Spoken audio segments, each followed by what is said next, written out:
தமிழ்நாட்டிலுள்ள நவக்கிரகத் தலங்களில் சந்திரனுக்கு உரிய தலமாகப் போற்றப்படுகிறது திங்களூர் சந்திரன் கோவில். இந்த கோவில் வரலாற்றை அறிந்து கொள்ளலாம். இறைவன் பெயர் கைலாசநாதர். இறைவி பெயர் பெரியநாயகிதல. வரலாறு நவக்கிரக ஸ்தலங்களில் திங்களூர் இரண்டாவது ஸ்தலம்.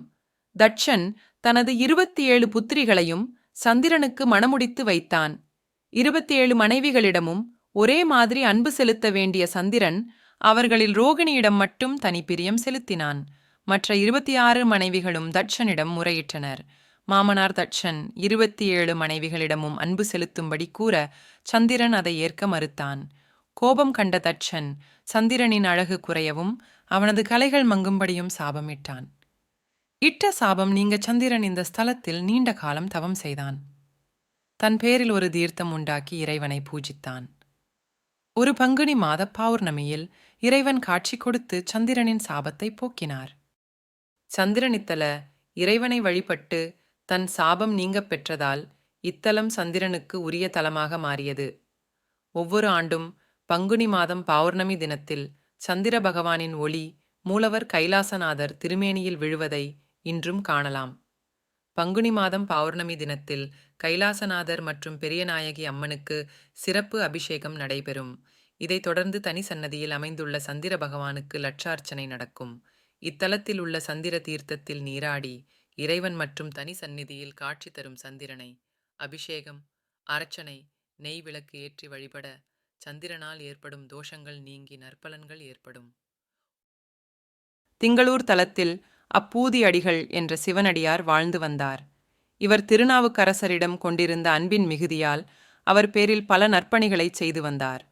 ஒருமுறை திங்களூருக்கு எழுந்தருளிய திருநாவுக்கரசர் தமது பேரில் பாடசாலை, கோச்சாலை, தர்மசாலை, தண்ணீர் பந்தல், அன்னசாலை என பலவும் இருப்பது கண்டு வியப்புற்றார்.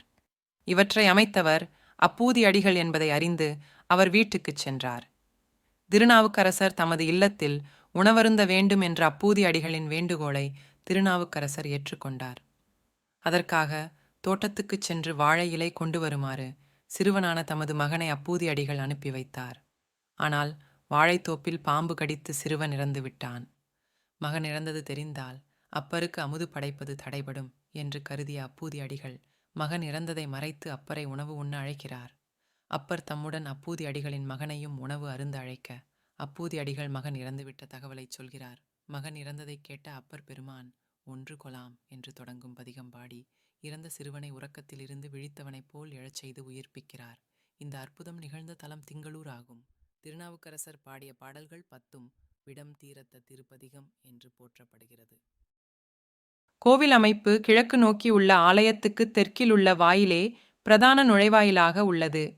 கருவறையில் இறைவன் கைலாசநாதர் கிழக்கு நோக்கி எழுந்தருளியுள்ளார். அம்பாள் பெரியநாயகி சந்நிதி தெற்கு நோக்கி அமைந்துள்ளது. கோயிலுக்கு முன் சந்திர தீர்த்தம் உள்ளது.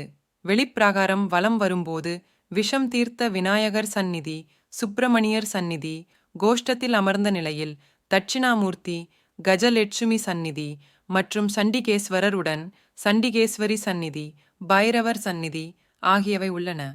இத்தலத்தின் க்ஷேத்திர பாலகரான சந்திரன் மேற்கு திசை நோக்கி இறைவனை பார்த்தபடி தனி சந்நிதியில் காட்சி தருகிறார். திருக்கோயில் உள்மண்டபத்தில் இடப்புறம் அப்பூதி அடிகள், அவருடைய மனைவி மூத்த திருநாவுக்கரசு, இளைய திருநாவுக்கரசு ஆகியோருடைய மூர்த்தங்கள் பிரதிஷ்டை செய்யப்பட்டுள்ளன. மகா சிவராத்திரி, மார்கழி திருவாதிரை, பங்குனி உத்திரம், திருக்கார்த்திகை ஆகிய நாட்களில் சிறப்பு வழிபாடுகள் நடைபெறுகின்றன. குழந்தைகளுக்கு முதன்முதலாக அன்னம் ஊட்டுவதற்கு தமிழ்நாட்டில் மிகச்சிறந்த தலம் திங்களூர் கைலாசநாதர் கோயிலாகும். இக்கோயில் தினமும் காலை 6 மணி முதல் 11 மணி வரையிலும் மாலை 4 மணி முதல் இரவு 8 மணி வரையிலும் திறந்திருக்கும்.